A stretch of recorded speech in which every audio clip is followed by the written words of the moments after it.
Many people find the TOEFL speaking section the most difficult part of the exam. That's because of the time. It is, I believe, the shortest section on any standardized exam. For each task, you have from 15 to 30 seconds to prepare and from 45 to 60 seconds to speak. That's difficult for me. If you had all day, you would do fine. However, the time is short for a reason. The time is deliberately short in order to force you to demonstrate that you have the ability to respond in American English quickly, clearly, and in an organized way. So your objective on the TOEFL speaking section is not to express your beautiful ideas creatively, but instead, on the independent task, to show that you can defend your position, and on the integrated tasks, to show that you understood what you read and or heard. Let's talk about the simplicity of not only the speaking section, but also the entire exam. Why is it so academic? It sounds as though it were written for 18 to 19-year-olds who are preparing to leave home for the first time and go off to American University where they will live in dorms on campus.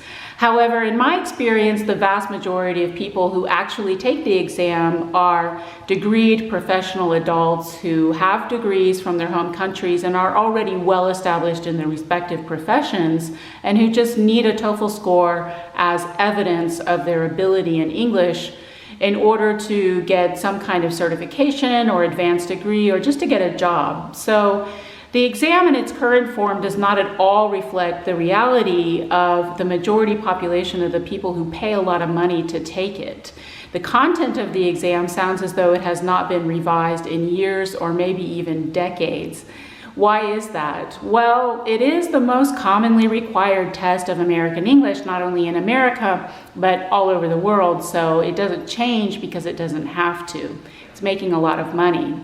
But if you are one of those degreed professional adults who have to take the TOEFL, the simplicity of the exam may be what makes the speaking section especially difficult for you, because it's essentially asking you to do pretty much the opposite of everything you were trained to do throughout all of your years of education and experience, which is to analyze and examine complicated issues from all perspectives, and to think before you speak.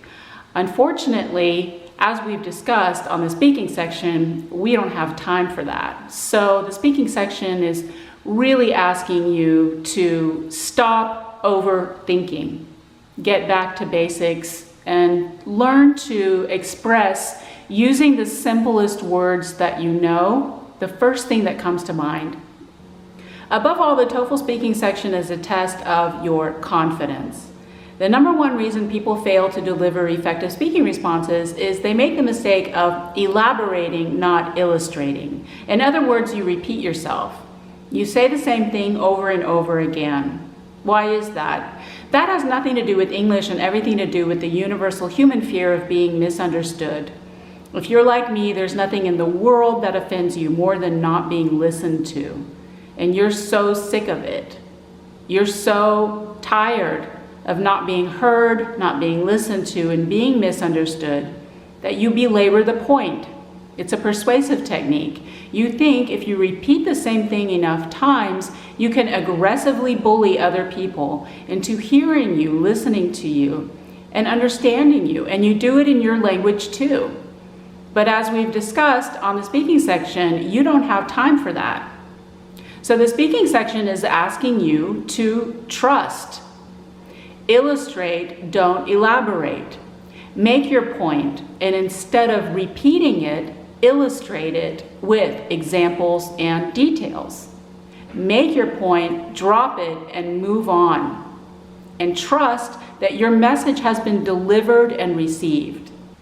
Part of the strategy for the speaking section is to know the writing section. In fact, if you're not familiar with the writing section, you can't do well on the speaking section or really any section of the exam, because the concepts from the writing section apply to all sections of the exam. I know the writing section is the last section of the exam, but it is the most important, so it should be the first section that you learn. If you're not familiar with basic writing concepts, like indirect and direct thesis statements, supporting points, specific examples, sensory details, conclusions, and transitions, you can't really get started with the speaking section, so it's time to go back and learn the writing section first.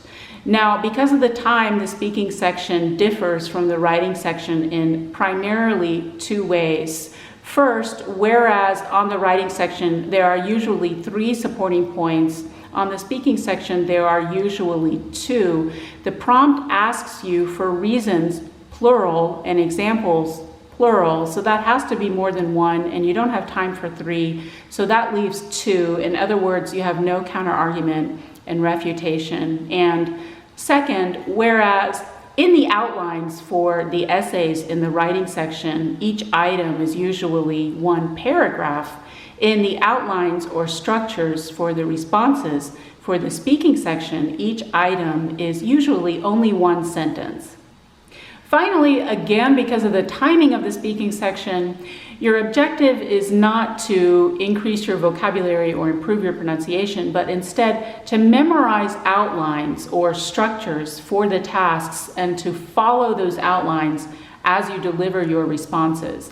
I know the exam is already an infantilizing experience and you feel juvenile following an outline when you speak, but I give these outlines to my clients for a reason, and I know that your level of spoken American English is excellent, but if you speak freely, you risk not answering the question and not doing what the prompt asked you to do.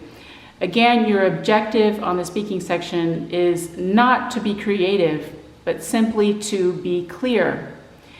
Regarding the outlines, I recommend that during the 10-minute break between the listening and the speaking sections that you not go to the bathroom, so don't drink any liquid that morning, but instead remain in your seat and write down from memory the outlines so that you have them in front of you to follow as you deliver your responses. So that's an introduction to the TOEFL speaking section. To read more in detail, including example prompts, the outlines, and example responses, please visit my website. I include the information in the description. And for a private lesson with me, please also visit my website. That information too is in the description. I've worked online with people from all over the world, and I'd love to work with you. Take care.